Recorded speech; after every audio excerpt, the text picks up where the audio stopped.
Hola, acercaos. Hoy quiero compartir con vosotros unas pequeñas historias. Son sencillas, pero nacen de algo muy profundo. Ojalá os gusten.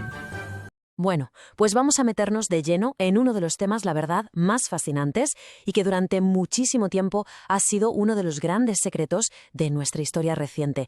Hablo, claro, de los expedientes OVNI oficiales del Ejército del Aire Español. Vamos a ver qué es lo que vieron los pilotos, cómo se mantuvo todo esto en secreto y sobre todo qué se descubrió cuando por fin se abrieron esos archivos. Es que esta frase es potentísima, y no la dice un cualquiera, la dice un comandante del Ejército del Aire. Y claro, cuando un profesional que está internado para saber qué es cada cosa que vuela por el cielo dice algo así, pues hombre, como mínimo hay que prestar atención, ¿no? Y ojo, porque esta declaración fue solo la primera de muchas que vendrían después. Y es que el caso del comandante Valero no fue para nada un caso aislado. Es que durante décadas se fueron acumulando informes y más informes de los mejores pilotos de España, tanto militares como comerciales, y hablaban de cosas, de luces, de objetos, de maniobras que es que desafiaban por completo la lógica y todo lo que ellos habían aprendido en miles y miles de horas de vuelo. Y aquí, claro, llegamos a la gran pregunta, la pregunta del millón. A ver, si tienes a tus mejores expertos, a gente súper cualificada, viendo cosas que no pueden explicar, ¿qué haces con esa información? ¿Qué estaba haciendo el gobierno? ¿Qué demonios había en esos informes que se guardaron con tanto celo bajo llave durante tantísimo tiempo? Vale, pues para entender de verdad la magnitud de todo este misterio, lo primero es ponernos en su piel. Vamos a intentar meternos en la cabina de esos aviones y ver lo que estos pilotos vieron con sus propios ojos. Hubo un momento clave en el 78, en un programa de televisión que fue histórico, donde varios pilotos militares decidieron romper su silencio y contar lo que habían visto. Y ojo, porque las descripciones son, bueno, para quedarse helado. No estaban hablando de una lucecita a lo lejos, no. Hablaban, por ejemplo, de una esfera moviéndose a una velocidad que ellos mismos calificaban de vertiginosa, o de un objeto de un tamaño inmenso, 100 veces más grande que un reactor. Y de una luz que no hacía ruido, que cambiaba de color y que hacía maniobras que simplemente eran imposibles. Y aquí está la clave de todo, la diferencia fundamental.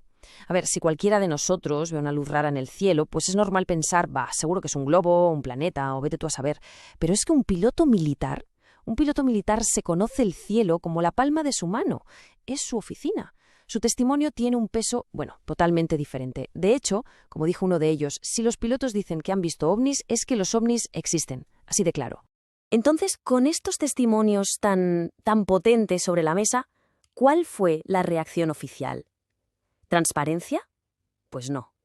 Todo lo contrario. Lo que se hizo fue levantar un muro de silencio, un muro que duraría décadas. Y ese muro de silencio tenía un nombre oficial: materia reservada. A partir del año 79, esa fue la etiqueta, el sello que se le ponía a todo lo que tuviera que ver con ovnis. Antes, desde el 68, era confidencial, pero vamos, que en la práctica venía a ser lo mismo. Significaba que esos expedientes eran básicamente inaccesibles, ni público, ni investigadores, nadie podía verlos. Y el procedimiento era, además, súper sistemático. O sea, cualquier avistamiento que viniera de alguien creíble, un piloto, un operador de radar, se documentaba. Se le ponía el sello de secreto y ¡hala!, al archivador. Se estaba creando, sin que nadie lo supiera, un archivo gigantesco de lo inexplicable. Todo oculto a la vista de todos. Pero bueno, ya se sabe que los secretos no duran para siempre. Y a principios de los 90, algo empezó a moverse. Empezó a haber presión, un cambio de mentalidad, y todo eso llevó a un punto de inflexión que, la verdad, fue histórico. Aquí se ve muy bien la cronología de todo esto.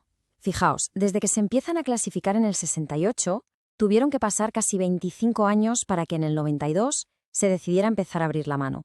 Y no fue algo rápido, Fue un proceso súper largo, muy meticuloso, que no terminó hasta el año 99.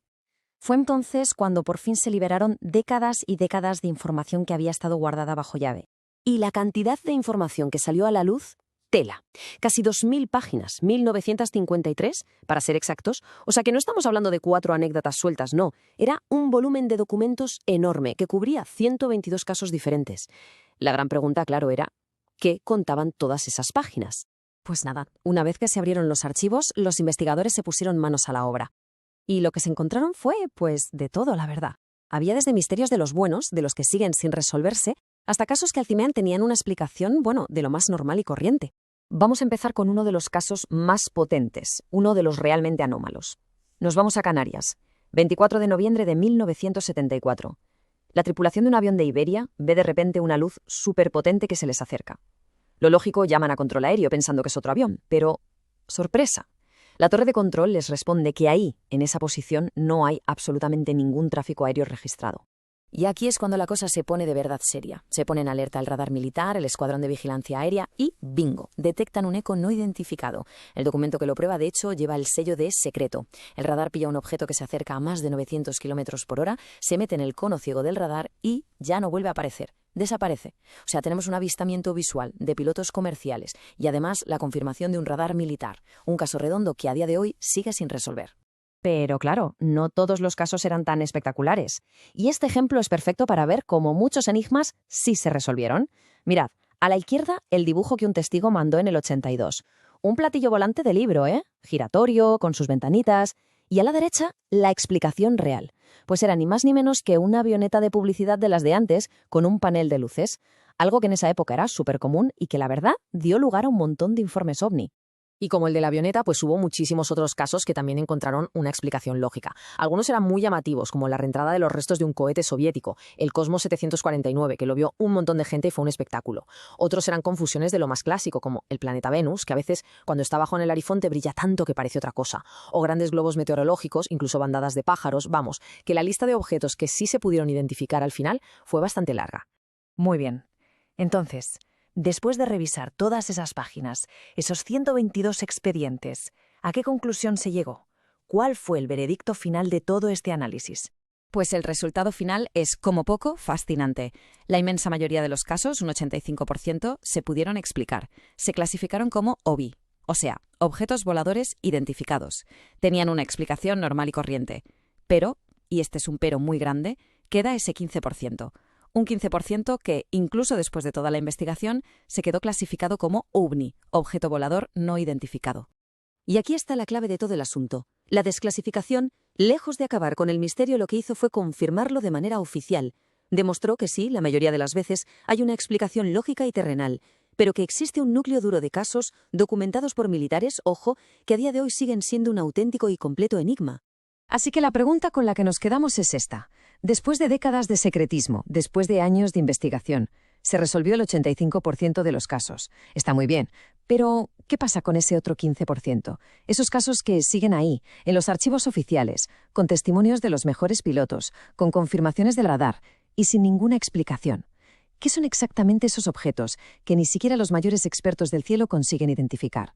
Ahí queda la pregunta. Visita mi canal, encontrarás más videos interesantes como este. Y no olvides dar un me gusta. ¡Nos vemos!